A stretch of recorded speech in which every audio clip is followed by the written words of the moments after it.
Well, what's up, Warriors? Welcome to season 5 of the Recovery Soul Food Podcast. This is my first week back. You guys are the lucky audience that gets me back in the saddle and with some folks that I'm super excited to have a conversation with tonight myself. If I seem like a little giddy and excited for my own self, it's because I don't just do this for what it gives out. I do it for what it brings in as well. And I have already had the privilege of having a partial or a big one of these conversations with one of tonight's guests, and I just can't wait to talk about that conversation and what they're doing in the world and how it can greatly enhance your own life and your own wellness, regardless of the path that you're on, whether you find yourself in substance use recovery or trauma recovery or whatever it is, wherever you're trying to go in your life, and to all the places of all the things that you are and can be. It is an amazing thing to have an instrument here and to have folks like Zach and Melanie. So let me just stop with all that and let's tell you who we got tonight. So tonight we have the co-founders of Soultools.co. I'm going to pop that up there right now. And they are, I mean, gosh, I barely know them. They're just really beautiful human beings on a beautifully spiritually and healing and wellness path, and they want to bring it to people that need it in any space that is. And I urge you to get in touch with them. You're gonna want to do it after this anyway. But soultools.co, Melanie and Zach, and I've given them such a buildup already. I should probably get them on out here so that we can get into this thing and I can just stop babbling on about stuff. But I'm so excited for tonight. I hope that you are too. If you do all the things, please like this, subscribe, all the stuff that that you need to do it, all this crap. I don't like this part, but this is the part that I like. So do all the things for me. I love you and I really appreciate you. And I want you to welcome proudly with me to this amazing season 5 already of the Virtual Mentors. Coming at you, I've got Melanie and Zachary from Soultools.co. Let's go.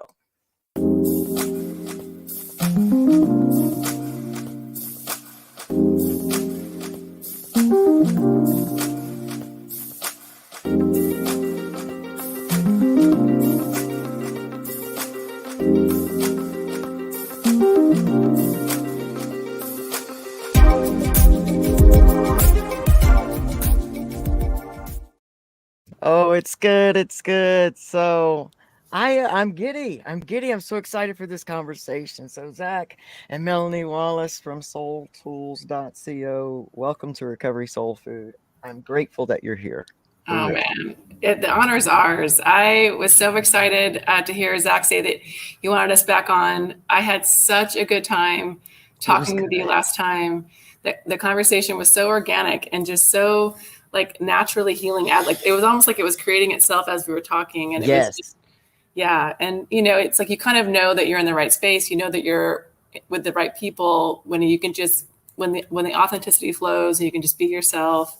Yeah, I'm thrilled and I'm grateful for you to meet Zach because I went solo last time, but now he's here, so that's exciting. And I got to hear it from both sides. She finished the podcast. She comes home. I just had the best conversation. She's going on telling me all about it. And then I think the next day you reached out to us through the website. Yep. And Melanie and I just clicked, and this was amazing. I was like, all right, here we go. Let's all get together. That was awesome. It really was. And anyone who watches this episode, I urge you to go back to that Recovery Revolution live. And it's even on my channel because we streamed live to my channel. That was the first time I'd ever done that night. Oh, wow. So, yeah, it was really neat. It was really neat. So I encourage y'all to go back to watch that Recovery Revolution live with Melanie. So, guys, so you just brought up so much even in opening that, and we talk about being in a space in situations and with people, that's a great connection with that intuition, which I think it coming from that background of not trusting yourself so deeply, from all that, I think that's a valuable thing to really start to hone in. And it sounds like just from that very organic opening that you were talking about, it sounds like that you live your life as much as you possibly can by that way, so how did that develop in you? No, that's a great question, because it really has been a journey, and it's kind of like I'll kind of go to the end and maybe go back a little bit, but I feel like the things that have happened in my life that have made authenticity just this, I just like this core mission, this part that where I realized, I was trying to do all these other things, trying to create, happiness or peace for myself. And when I realized that it was authenticity, that was a huge shift for me, because the tension of not being yourself, you can feel that in your body as like a grip, Yeah. and it took an awareness and an awakening around it to really recognize how that like translates and feels in my body. That tension was usually like around like my throat and around my heart, sometimes like in the pit of my solar plexus, but it's literally a gripping. And when you get so used to that tension in your body, you can lose sight of what it is that you're anxious about, what it is that you go through cycles of depression over, when you go through cycles of trying to kind of get everything in your environment to somehow line up to what you think you need in order to like have that release, within yourself. And, because for me, and, Zach obviously has, quite the story for himself in his life when it comes to, addiction and recovery and, his own journey with that as well. I grew up in a very religious environment, very, very orthodox, very strict. And, there were a lot of decisions that I made at 19 that I thought were my wants and my desires. But when you really kind of peel back the layers, you recognize so much of what you think that you want has actually been like slowly given to you. Until like you're kind of holding all these things over time and you're like, oh, this is mine. And without any conscious awareness that people are kind of like slowly putting those things like in your arms and in your basket. And so, kind of going through what I went through, getting married super young and, being in an organization that ultimately, kind of broke me. And then, leaving a marriage that I needed to, leaving a faith that I needed to, it left me now, I got married at 19 in 1997. And then kind of what felt like kind of got like dropped off of a platform in like a train platform into like the world in like 2016. It was very disorienting. Yeah. It was just like, and, and there was a, looking back at my experience, I have complete hindsight as far as, everything that was connected, how it all came to be. But, at the core of it, there was kind of like this highest self influence that was guiding and pulling me forward, getting insights and downloads that I just had never had before.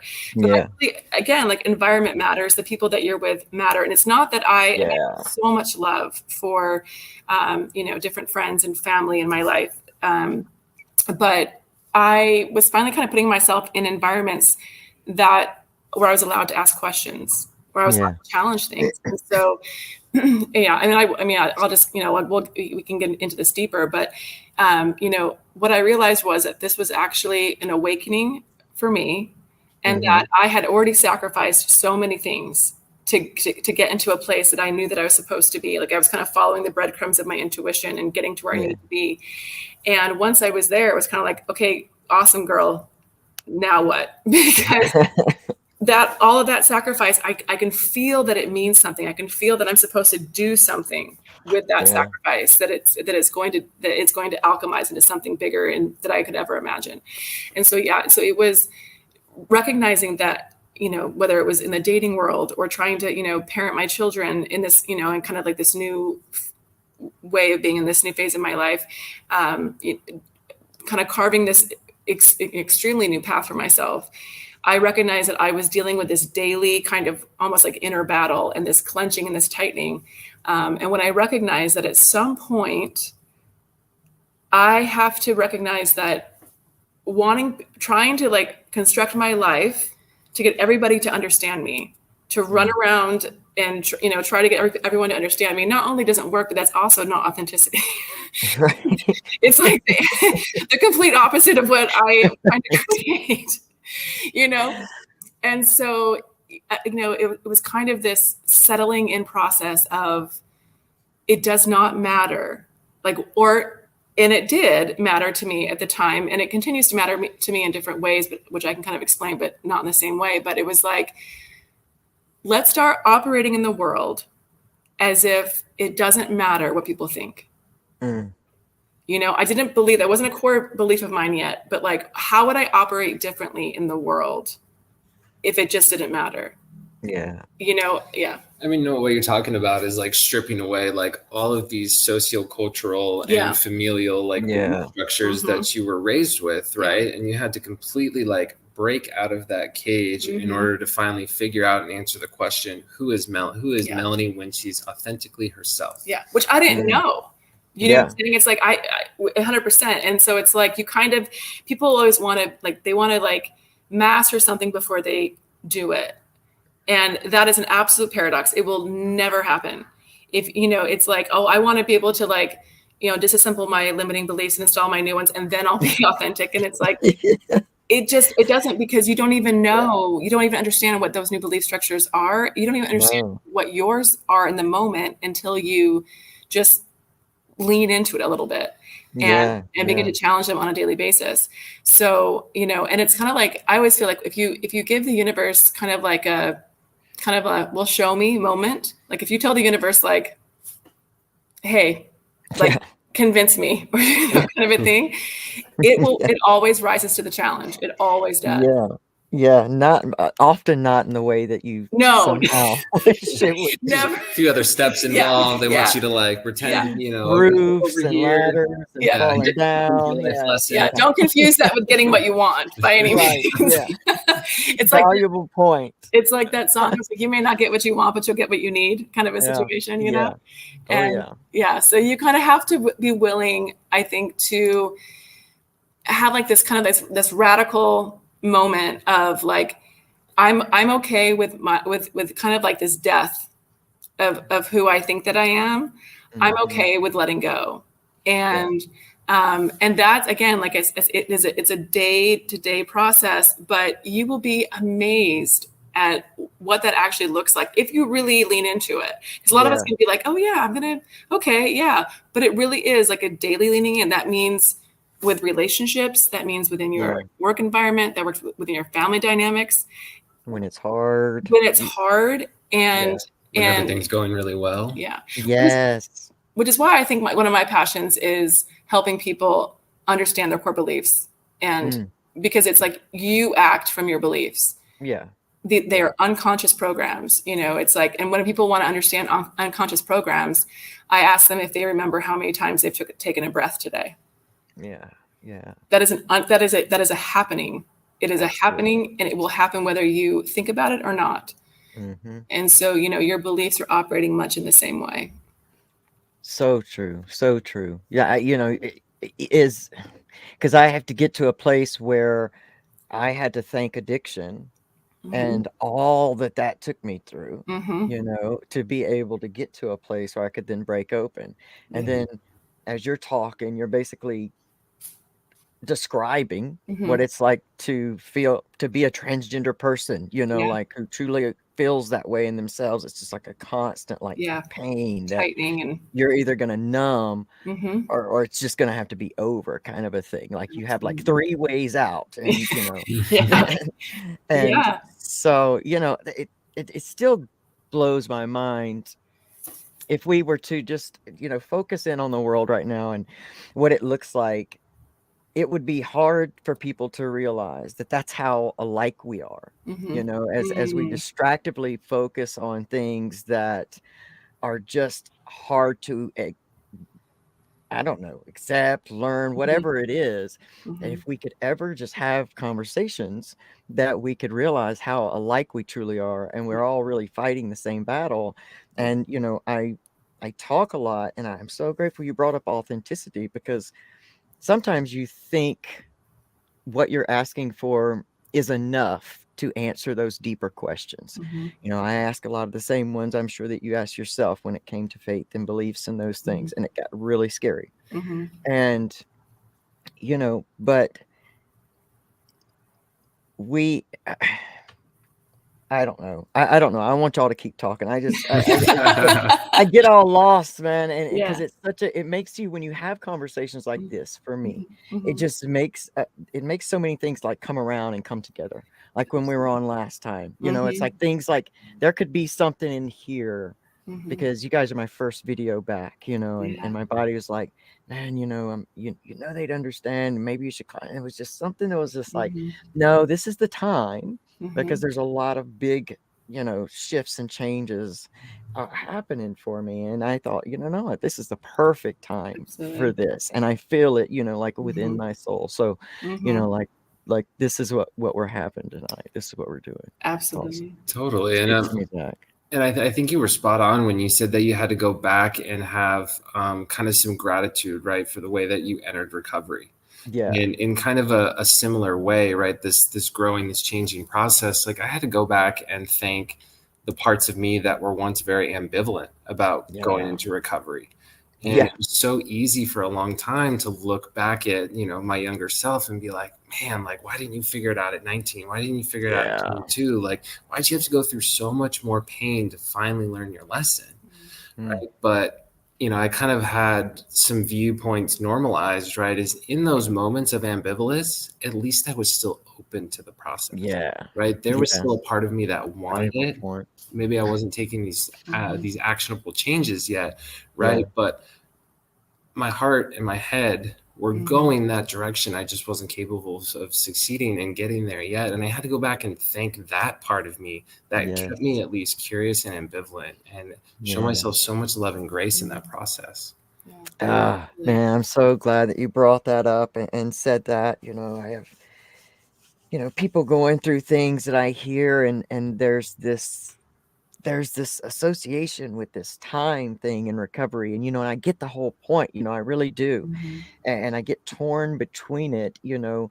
It's just because I'm with you. Recovery process starts before abstinence, you know. It becomes that wanting, that longing, that, you know, I want it. And type of relationship with it, and I see people throw themselves down because they hit a stumble. Yeah. And I wish we could destroy that part, you know. And it's that guilt association kind of with time thing, and I don't think it's like this purposeful thing. I think it's just a human how we interact with, you know, these times, and we gauge ourselves on our wins. And you know, I think that people who feel like they're struggling in the world right now would be grateful to hear you say that, Zach, because that's what it only takes a spark of hope. You know, it didn't take much. It took that. Absolutely. And like, you know, when I first kind of walked into the rooms, AA was really my first taste of recovery back in 2016. And I first walked into the rooms and they're like, yeah, we have chips to show people that, you know, lengths of sobriety and all this, like it actually works. And people do get caught up on the actual time of it. And I had a really great mentor back when I was working at this place called Lighthouse in North Dallas. And it was a man named Mike Jones. And Mike would always give the comparison of, I see two different guys in a meeting. One is 10 years sober. He is absolutely miserable and he is sober for that date. There's somebody in there that's 6 months sober and they are happy, joyous, and free, and they will continue to be so. And he said the difference between those two people is progress, not time. So we'd go through these conversations with guys, and, you know, Lighthouse was a long-term sober living, and we'd have guys that were sometimes there like a year and a half, 2 years. And, you know, one of them after almost 2 years while being on probation and kind of having some legal stuff hanging over his head, he had like a really, really small slip. And I watched Mike deliver this speech to this kid whose life had just completely changed over the last 2 years, and point out every single place in this kid's life that, so what, you don't have 2 years anymore. Here's each and every way that you've changed as a human being. Yeah. Kids just streaming tears, looking back at who he used to be, realizing that's the progress. That's what matters in this. Yeah, absolutely. Yeah. I Good think, share. one of my my favorite quotes lately comes from the story. I don't have to go into the whole story, but it is kind of a fun story. But ultimately, the punchline, or like the end idea, is that we all think that time heals all wounds, but that's not actually true. It's not a good interpretation of it.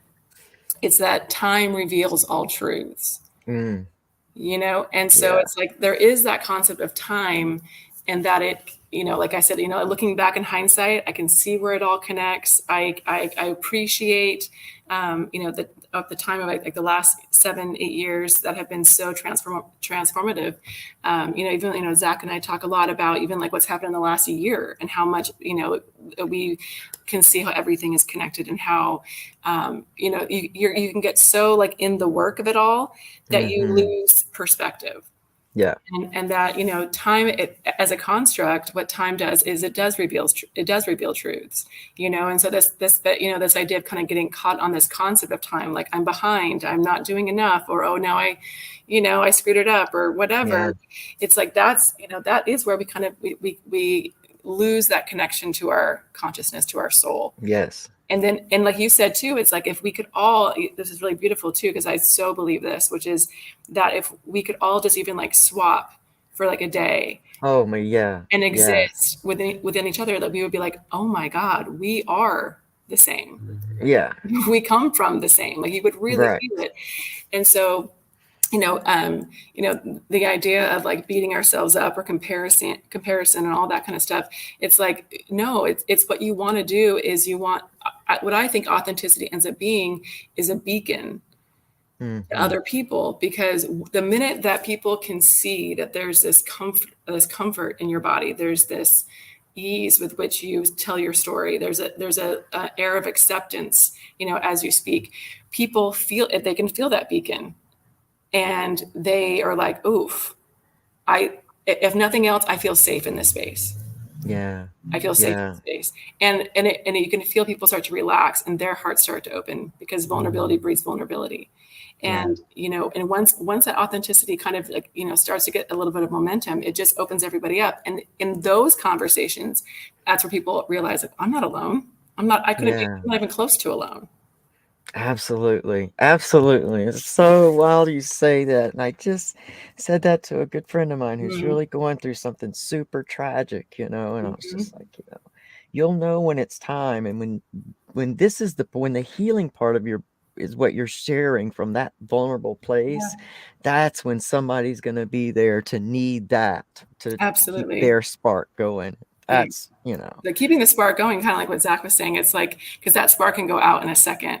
yes. The right amount of like guilt or shame programs that are running, it's like that spark can go out in a second. And it's like, Yeah. no, it's like what you need is someone like a Mike Jones in that moment, to just keep it real, to keep it 100, Yeah. and to really speak from the heart, and be able to offer that perspective, and that kind of that lifeline back to themselves, because we can lose that line Oh super yeah. quick. It's either that Really beautiful quick. message, or he would go, it's the trademark move of an addict to make a bad decision and follow it by a much worse one. Show me you learn anything. Both work depending on the Yeah, person. exactly. That's awesome. That's great.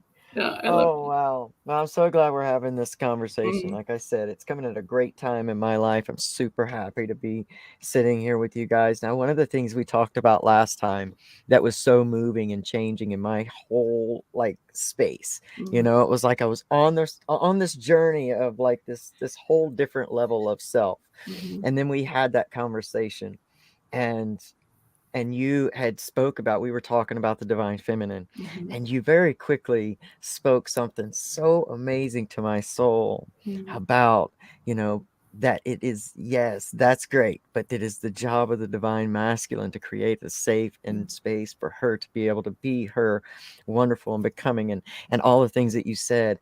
Yeah. And it was that in that moment that it just gave me, in that conversation, I was just really beginning to recognize Mhm. the work that I had been doing by, having to abandon that, Mhm. feminine within me, Mhm. to have to become then masculine. It's like I had to become the the masculine that showed up for me Yeah. finally in my life. Yeah. And that's when that started healing. So all of that was like coming together in that conversation.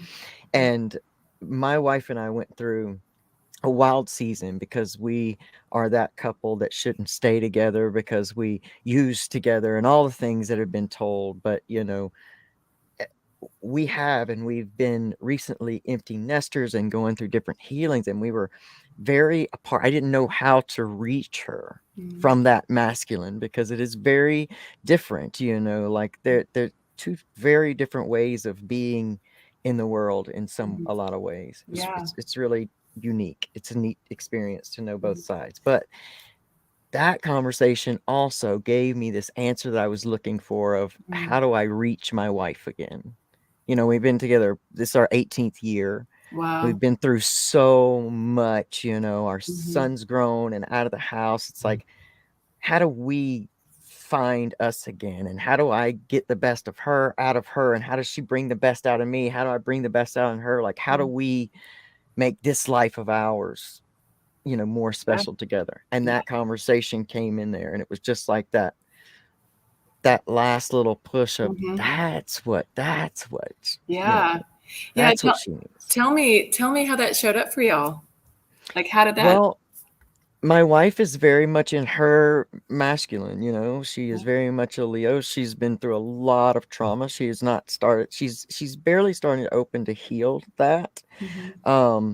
But it happened after a very long time, bouts with, you know, going through substance use disorder and then being overly medicated for a long period of time on mental health medications by unqualified people to write those certain combinations. And she almost died. She was basically asleep for like 7 years. Our son was a teenager. I was trying to get, I had not stepped into my own self either, and so I was, you know, trying to parent a son from all these different spaces. So there was a lot of stress, and she had a heart attack in January of 2020.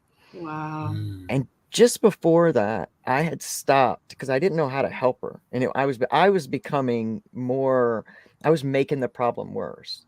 And I started working with my own trauma. I hired a trauma informed coach and mentor, and we went through a lot of that stuff. And I took my focus off of, you know, I didn't know how to separate when someone else provides the control over your emotions. Whenever you need other people to constantly fill you, then, you know, they become responsible for something, and, you know, it's not theirs to carry. So I took my focus off of that, focused in on me, started fixing all those places within me that all of that was, you know, triggering. I hate to use the word fix because I don't think it is fix. Fix implies that it's done, and it's not done. So let me take that word back. But I was working on that, and I was asking, you know, please, because I thought she was going to die. I was like, please don't let her die. You know, give us some other chance. And then she had that heart attack, which she then began this, and I do not recommend it medically, but she then began this very radical move backwards from these very intoxicating medications. But we had not found who we were through the resentment of that 7-year span. And so I just kept husbanding her. I call it that too. In ways that were not helpful. And after a while, I stopped being kind of angry about why she wasn't responding, or, you know, why are you just not letting me fix your problems? You know, why are we talking about this again? You know, like that simple that fix. stuff. Come on. Hey, come on. Right here. You want it? I'll handle it. Put it here, baby. Let's just get it over with. But it was in that I just had been seeking, I guess, that knowledge of how wasn't how can she be better so that I'm happy. It was how can I be, you know, better all around, you know, for myself and all of that. And so that conversation was like this just rounding of this journey, because it just clicked in, you know. So, you know, it was amazing. No, thank you. I love the share, because I hadn't heard the full story. I know that our conversation had been I mean, it was for me. I love speaking to this because I think that's been a big part of my healing journey. It continues to be, even, with Zach as my husband and partner. It's like when you recognize that you have a lot of wounds, like we all have this, this polarity within us, and we have the qualities of the masculine and the feminine as far as like their individual powers, because there are powers within each energy. And I had deep wounds in my feminine, And so when the feminine is wounded, just like nature, it contracts. It's like if you see like there's like pelting rains or, harsh things happening in the environment, you'll look at nature and it's all contracted. Right. And so it's like it's not like a bad thing that's happening. It's a very natural thing that happens, that we kind of go and we like, and you'll even see people that are maybe like, depressed or chronically depressed, and they tend to kind of round to the shoulders. Right. Yeah. It's even like a sign, like even if you were doing like a picture of someone being depressed, like they would kind of be all slumped over, and it's because your body is doing that. It's good. It's like it's protecting People your heart. With, like a broken heart, heartache, like they tend to see like they have that rounded shoulders because they're trying to protect the heart. Because you're nature. You come from nature, and nature is you. And so it's like when you want to even understand yourself better, I say, just spend some time in the woods and just look at what things are doing. But and so the feminine, when there's wounds, there's this rounding and there's this contraction. And so when the feminine doesn't feel safe, obviously safety will then we revert and we go into the masculine, because the masculine energy is like that safe protector in its divine role, right? Like because we need to clarify too, because there's toxic masculinity, there's toxic femininity, all these things, right? But in their divine roles, the masculine is like that safety, that structure that allows the feminine just to move through her processes. And she can open her heart, she can move through her emotions, because she knows that she's safe to do that. Her heart begins to open, her nervous system begins to calm down, right? But what happens with a lot of people that have wounds in their feminine, they go into kind of like this hyper masculinity and what really ends up being kind of more toxic masculinity. And the people in their lives don't really quite know where they fit, where because the masculine wants to help and it wants to support. It's like, yes, and we'll kind of lean into like those areas of like, let me fix it. And that's not what the sacred feminine is asking. It's just, it wants safety. And so and just like you said before, it goes back to that. We're all looking for the same sense of polarity. We're all looking for a sense of safety and structure and land. I kind of like, if you think of the ocean can rage and move. It can be gentle and docile. It can be a fierce, hurricane or storm. And it's all good because the land has her. She has like those borders and those parameters. And it allows the ocean to be what it is. And so, with the land provides that freedom for the feminine. And, and so it's like, we have to, and like you said as well, that it's that going in process, because there is a sense of like, if I can provide that safety within myself, then my heart starts to open. I start to recognize it in others. It's like, because if I don't have like a space to create safety within myself, then how am I supposed to fully believe that you can provide it?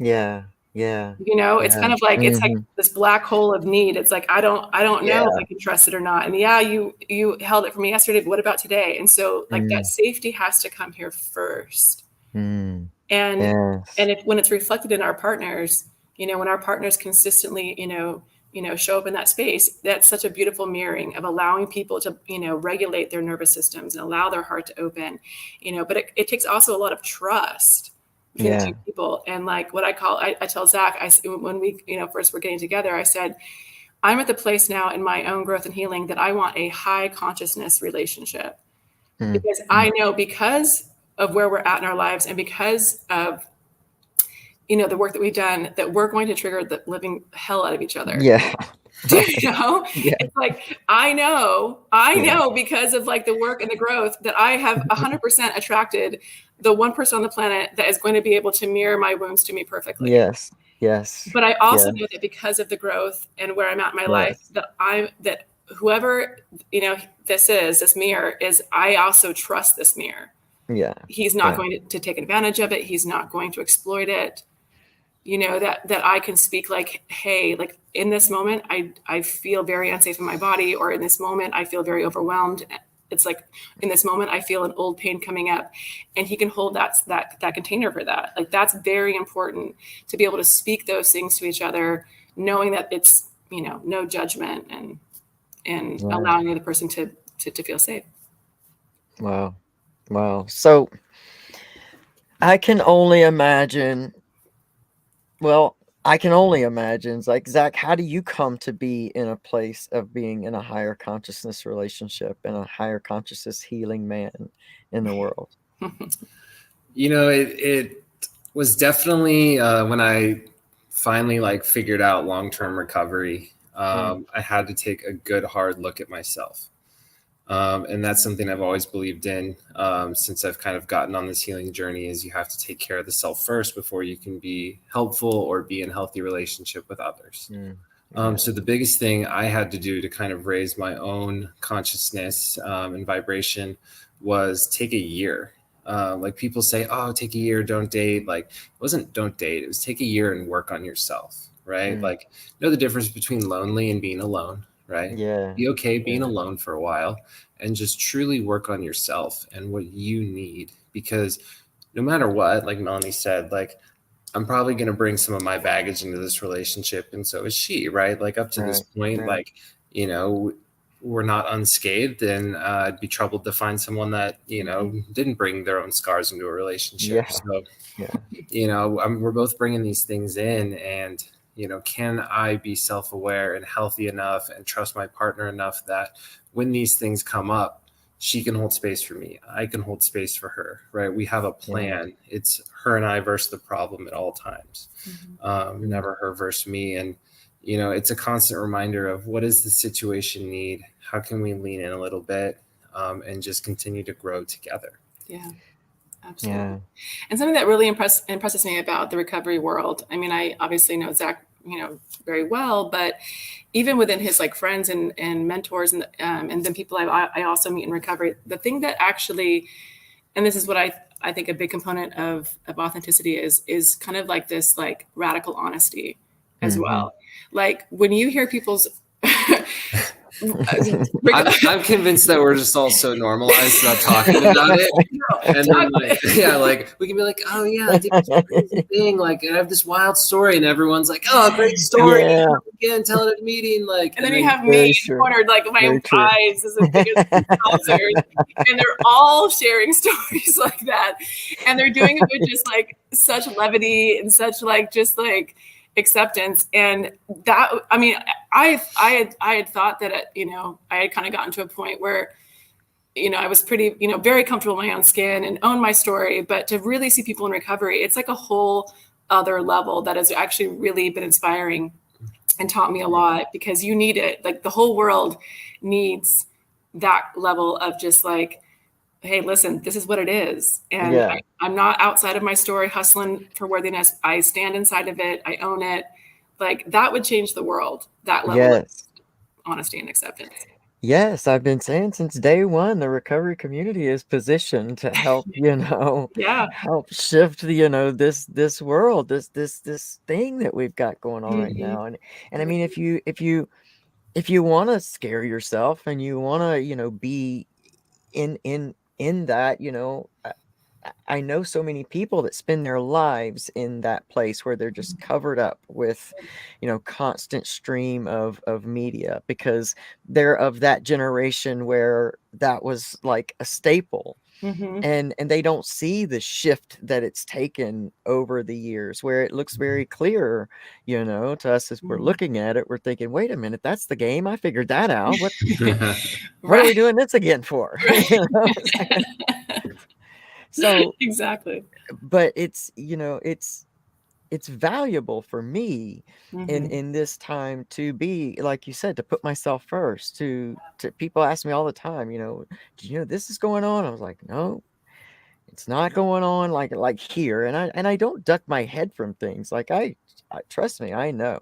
But I feel like I've got a certain power about myself to know that where I lend my energy and Yeah. my emotion is what I continually bring back. So when I engage in that fear, then I'm all but calling it back to myself. Yeah. And I sit in a real position of, a physical position of understanding that very concept. And, you know, so recovery community, we can change the world. Yeah. I'm telling you. Yeah, you can. Just do as it. as we Just do it. should, right? I think we should, Yeah. I think we should. I had another a mentor ways back. He said, "Man, like when COVID came out, recovery and addicts are some of the most resilient people on the planet. No other group in the world got on Zoom that fast and got it together. Man, we stood strong." And I was like, "He's got right. Like we needed that." Yeah. For sure, man. For sure. I'm really proud of the recovery community. My goal when I started about 5 years ago, I was about 3 years into my recovery, and I was a good probably 1.5 years into my really starting a real healing journey, where it really started getting real and different. And I just thought, if somebody like me can make it through all this crazy story that that I have and lived, and I'm still here, like, man, somebody's got to think they're the worst ones too. Like, so let me just come and say, hey, look at me, I'm a mess. Like, this is all of who I am. Right. And I'm getting this thing, man, and it's really, really awesome. And if you go and heal those roots, then that constant run back for the coping will, eventually get to a place of subside. I don't think that I will always know that there is a synthetic escape button to the release of my issue. If that becomes my coping mechanism, that'll be something I'll always know. Yeah. But I am so grateful, and I just recently went through something that I hope to share about in a few months. But I am so grateful that I got the opportunity to be shown exactly how far I've come in real time, in true authenticity, going through some of the the ways that my life has changed and my story is ever evolving and becoming has happened. I just am so grateful for it. In the moment, maybe not so much, but I knew that there was a higher purpose there for it. Yes. And it's, I think that's the wonderful thing. That makes me feel like I'm in recovery, man. That's what recovery means to me. It's like, no, we're not just going to keep pawing at this same, wound and just gaping it back open and then covering it up. Let's lean into it. Yeah. It's kind of like, we talk a little bit about, hindsight and what a teacher hindsight is. It's kind of like, once you've, really walked this path, it's like you want to apply hindsight as foresight. I don't know what this lesson is, and I can recognize and acknowledge the difficulty of it, and I'm not trying to, to convince myself that I'm not, frustrated or disappointed, but I can also apply, that hindsight to foresight and know that I'm being taught something, and I'm learning something very valuable, and I'm going to look back in 3 months time, 3 months time, and I'm going to see it. So if I know that I'm going to be able, and that's, I think, really what, when you're in like the growth mindset, when you are willing to kind of be open to what the universe is doing with you, then it's like you start to really appreciate what's happening in the moment, even though it's still challenging, but it's like, okay, well, if I know that in because time reveals all truths, that I'll be able to understand what this did for me and what it was, then I can sit in this space with more gratitude, more grace for myself, more rest, more self-care, because I know that I'm going through something. I know that it's doing something, and I can create more ease in my environment while I allow myself to do it. As we kind of, understand it in time. Gosh, love it. I love it. I love it. So here we are, and I want to really, really, really want you guys to really share with me and all of us about Soultools and what you guys are doing and how it came about. I mean, I just open that up to let us know who we are and how people can get in touch with you and know more. But first, give us a bit of the story, because this. Yeah, I do. I want me. You kick us off, and I'll chime in. Okay. Well, I tell the Soul Tool story that it was just kind of this, the Soul Tools grew as I grew. I mean, I've been teaching yoga for about 14 years now. And that's, really my first yoga training was the first real big crack in my awakening. When you look back at the process of what that looks like to really wake up, that was a huge moment for me. And, spending years in the yoga community and teaching and being able to, what I really understood at some point that I was a part of was that I was witnessing people witness themselves.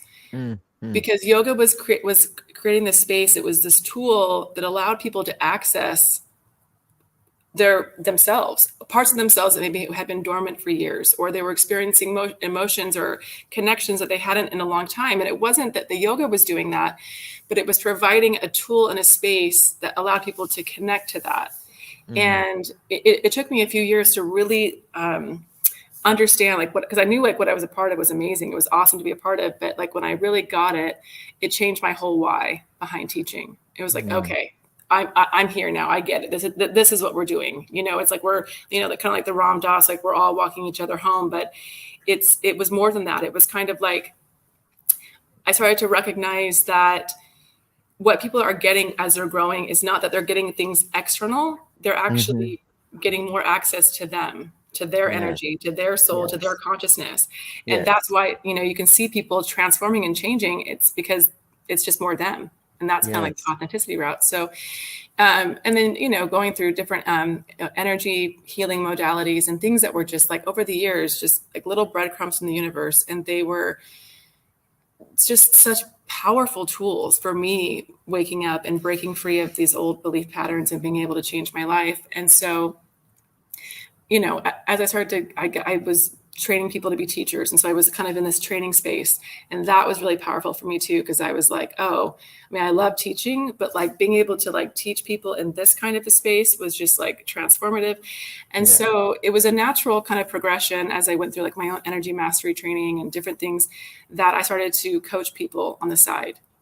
I would find like-minded individuals in yoga that would inevitably be I love what's happening here. Is there more?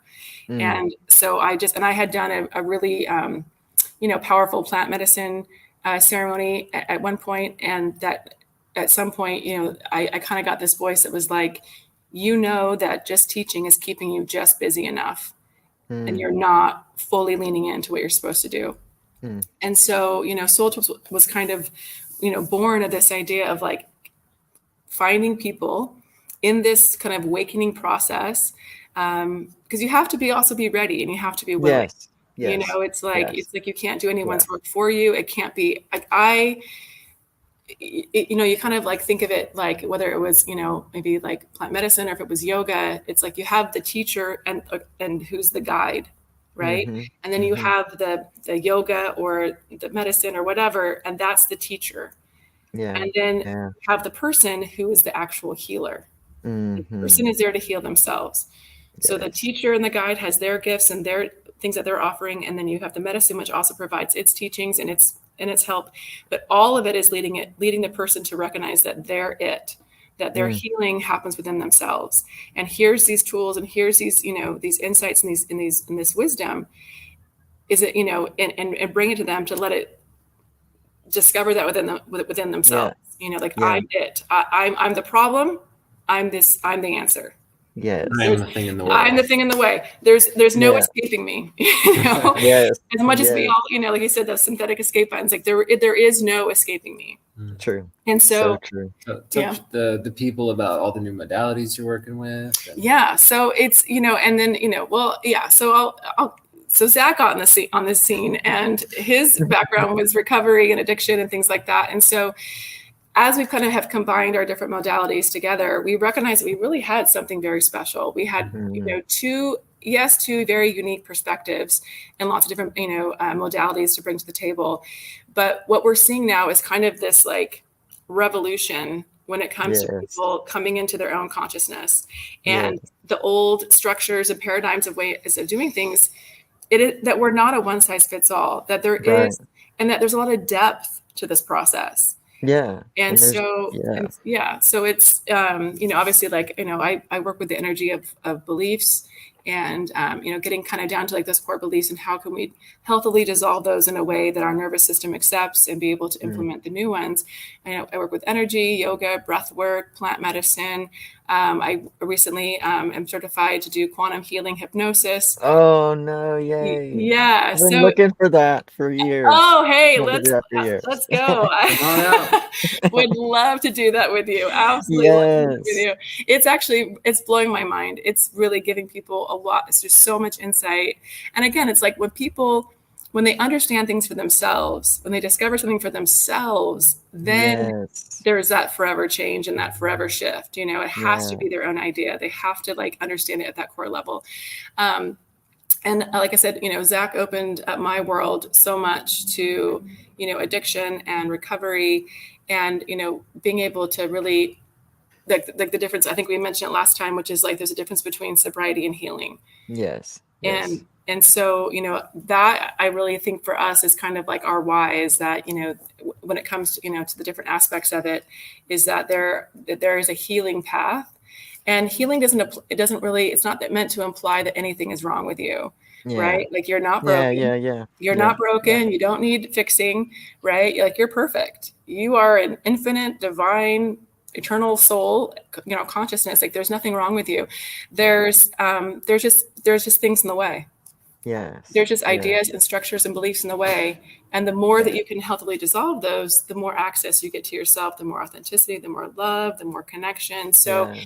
Soultools is really just, based around, that why and, really helping people in that process that are leaning into that, like really, making that decision that they want to That's live the amazing. lives that they're supposed to live.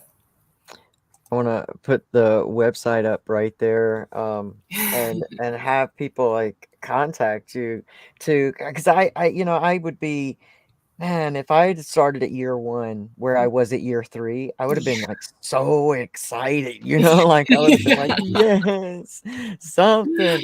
And it does brighten my world to know that there is like this revolution of healing happening, and Yeah. we we we sell it. We call attention because there's that way of doing things, that old that paradigm, that get it done, where we focus on all of just the negative about that particular coping mechanism. Yeah. Like we Yeah. look at all the negative and we don't realize how much that programs us to stay looking at that negative about us. Yes. And you can't, I couldn't live past the title of addict, like that was the box. If that's what I believed about myself, and I did for so long, Yeah. you know, that was all that was as far as I could go. And I knew this wasn't enough. Like it can't just be don't do drugs Yeah. and Yeah. and Right. don't do them. Yeah. Do everything else the same, but don't Right. Yeah. Don't. do drugs. That's all we know for sure is definitely don't do Okay. that. That's all you got for me? Okay. That's it. So Yeah. so that, I mean, I think that's so healing for people to Mhm. understand, like when you're in that space and you're actively out there, but you're having that, what Zach and we were talking about earlier, is that move toward that push towards, that when you're riding that train, when you're getting Yeah. to the end of it, it Mhm. ends up being, how do you end up getting off? But Mhm. like you come to that moment and it's been building. I think Yeah. it's valuable for us to have conversations like this with people on so like when we stream this, it'll be on like 6 or 7 platforms all at once. So, that's a broad audience, and I hope that we hit someone Yeah. in every aspect of there who Mhm. really needs to hear something tonight, because we've talked about so much. Mhm. This will be another one of those conversations that I just continue to unpack as it unfolds, Yes. throughout my life. But what do you guys what do you guys want to what would you want to say? What did you want to leave this to? If you know, motivate, inform, inspire someone wherever, like what would that core message be at this time Yeah. for each one of you? Okay. There you go. You go first. Put her on the hot seat. Yeah, I'm like, Come oh, on, okay. pick one. Yeah, just pick one. That's really more my problem. I actually really, when you mentioned the box, that really like brought like this visual to my mind. There was this, I've heard this talk like forever ago. I couldn't remember who gave it, but he was kind of talking about the box and how we become really attached and we're holding on to it. And we can even be in the kind of the illusion that we are not in the box because maybe like we're right outside the box and maybe we've decorated the box really like cool and artistically, right? And so it's like not like everyone else's box. Everyone else's box is like so boring and plain, but like look at my box, it's got stuff on it, and I'm rebellious because I'm dancing around it. But it really takes a lot of bravery, like so much bravery. It can make me cry when you think about it, to let go of the box. And with only the question of like, what else is there? Like, is there more to this? Because my world is as small as this area, and I feel this bigness within me. And so, and there comes like these moments of like this intuitive download that if I feel this bigness within me, then there must be something else than just this, this beautiful box that I've been, living in and around. And so you use this, this incredible bravery, and you let go of the box and you kind of venture out. And, just like anything, if you were to like leave like a street corner, and you were to leave your box and you were to venture out, all of a sudden now you can see roads and hills and trees, and there's like so many other things. And it's like almost mind blowing. But one of the most like poignant things that you see when you leave the box and you start to venture out is that you see other people who also let go of their box. Yes, very much so. And like, it's like when you start to see other people that also let go of the box, there's this instant like superpower that kind of you form, because it's like in that moment you are now like your superpower is that now you can spot box holders. They call them too. They call them box holders. And you can also see people that have let go, but there's no judgment. It's just like this beautiful thing that's happening where you kind of now like your heart is cracked open to all of humanity. And you understand the fear that keeps one stuck and not moving, and you like wish them all of the beauty that life has to offer, and you wish them well on their journey. And you also see people who have let go of the box, and you want to like connect, and you want to, it's like you learn by being together and having those ideas and kind of, creating this new world essentially within yourself. So, I think that if we just had this faith, even just a little bit, to loosen the grip. I don't know about you, but when people tell me just to like let something go, I'm just like, fuck you let it go. Like, no, like you have like this like knee-jerk reaction to hold on even tighter. But it's more like, could we just like soften our grip and start to soften our minds, soften our hearts, and just, be able to kind of attune ourselves to this like knowing place inside. Not the mind that wants to like figure everything out and know stuff, but like that place that really just knows. Just is like, I don't know how I'm going to do this, but I'm going to do it. And I've been like leaning into that. So, that's what I envision when I think of like the world and the planet moving into these higher vibrations. I see it as people just dropping really into their heart space, letting go of the things that are in the way, and loosening the grip on how they think it needs to be. When I get to share with other people going through transition or people who oppose or whatever it is, I'm talking about that, that's the same thing that I'm in this place where I'm like, wait a second, we're making the same mistakes about to happen. Like, don't put yourself in that other box, because box jumping. Yes, for right. sure. So listen, like let's honor our journey. And I just feel people looking at me like, okay, so what does that mean? I'm like, I don't know. Like, I think we might be building it at this time, but it's so much more peaceful when you don't because I realized it's a certain point, and this was, like within me, and it's very complicated. But Mhm. I realized at this point that I didn't feel authentic, Yeah. completely authentic when either way that it went, maybe better as masculine. But Mhm. that was my internal like struggle, because I Mhm. was having to think, wait, this box doesn't fit Yeah. perfectly either. Yeah. So all the dreams that you have, that this is going to be the thing Right. that does it. I'm not saying that it's not your thing. I'm just Yeah. saying that if you think that's the thing Mhm. that's going to do it, you're going to get disappointed Yeah. again. And I believe that I want to honor my journey, because this Yeah. is how I was made. I Absolutely. didn't get to check either box. Yeah. Mm. I got to have this box, like I have to have, I got this.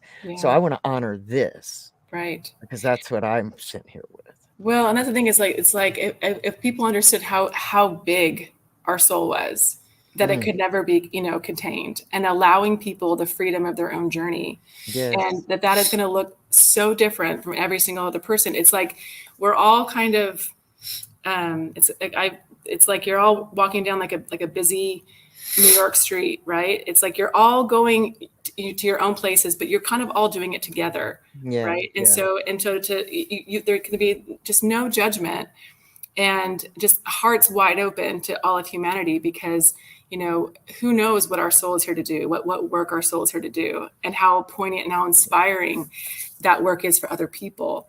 And Yeah. so it's just the level of, like I said, courage and insight, and just like what you've been through, and continue to work through. It's like you're like with a machete, just pioneering this path for yourself in a way that is going to be so amazingly inspiring. Not because they're like maybe going through the same thing as you, but they're going through something. And if they see you doing it with that level of just like, yeah, authenticity and vulnerability, it's like the ripple effects of that are so profound. And it's just I'm in awe, because that is definitely just a very inspiring, and to share it with people, to let people know like how it is. I mean, it's Yes. beautiful. Sometimes I think that I'm crazy, but then, it's like Good. I just feel this need, like I just can't help it, Yeah, and yeah. I hope We that. need more of that. I think so, and you two represent that to me too as well. That's why I think, we're all so the same. It's the smallest little details that are different, Mm-hmm. and yet we're all like coming at the same place, and Mm-hmm. from the same source. And I knew that this was going to be a great conversation that was going to take me throughout the next couple weeks. I'm excited to see what it's going to kind of Yeah, move over. I'm ready for some cycles to come to an end. So I'm wondering if, yeah, all right, I love this it. is a good sign. It happened last time. That's right. Show up, Soultools. I love it. Well, I hope that everyone, like contacts you guys, and gets hooked up with you. I really am looking forward to getting back out towards Texas. I love Texas, one of my favorite places in the Mm, world to be. mm, I really want to get out there and see you guys, and We some would of the love that. greatest people I've Mhm. met has been, from that way. So Yeah, it's going to be time to go back to Texas. So Zach, what do you want to leave us with, yeah. man? Yeah, We I have almost a let you go by. yeah.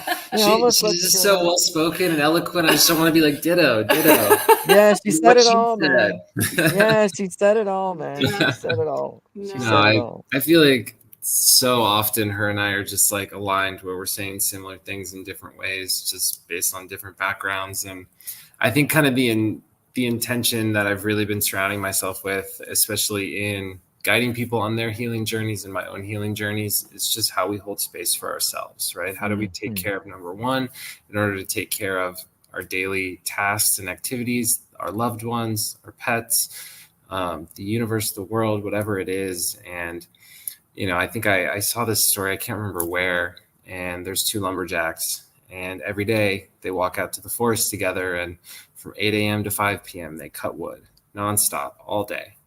And they're just cutting wood and cutting wood. And the only difference is one of the guys goes home for 1 hour every day. And at the end of every day, the lumberjack that stays there has less wood cut.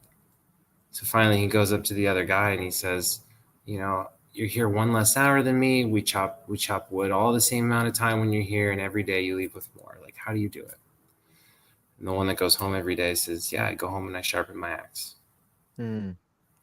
What are we doing to sharpen our axes and take care of ourselves, and, you know, just so we can do what we need to do a little bit better, right? Or just hold space for ourselves just a little bit more, show ourselves more love or grace or compassion, and all the things that we do need to do for ourselves. And I think that's just paramount to any healing journey that we're on. Yeah, man, I'm completely with you. That's a great way to end our talk here, because that's the most important thing, I think, you know, like realizing, getting to a place where you realize how important that is, you know, to honor yourself. And I think even those that are, you know, in their awakening process and they feel real spiritual, and sometimes, you know, they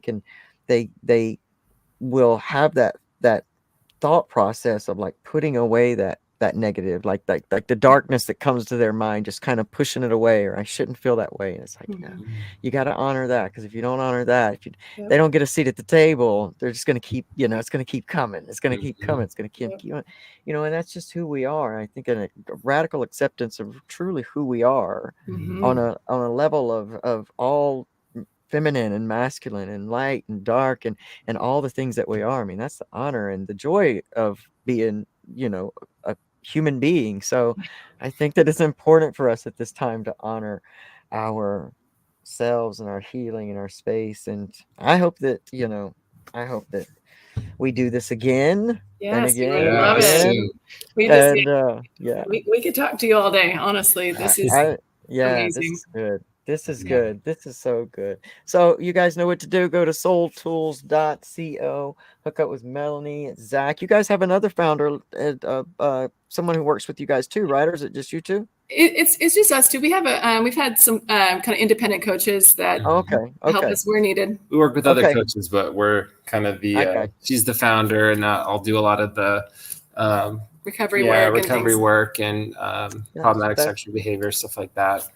Okay, that's awesome, man. I'm super excited for you all. I'm super excited for this, and to hope to be a lifelong person that gets to witness, you know, all that it's going to do and become, and I hope that just fulfills everything that you have intentions for. You know, people deserve healing like that. They really do. And it's so important. Gosh, please, nothing else. Know how important it is to truly heal at a soul level. You know. Absolutely. I mean, anything else? Be here to be who you came to be here. You know, like That's it. Let's do it. That's it. That's it. That's a great way to leave it off. It's almost like Nike. Just do it. Just do it. I love you guys. Thanks again, Elsie. We appreciate you. I love you too. Thank you so much. We'll see you guys so soon. All right. Bye. Thanks so much. Bye, everybody.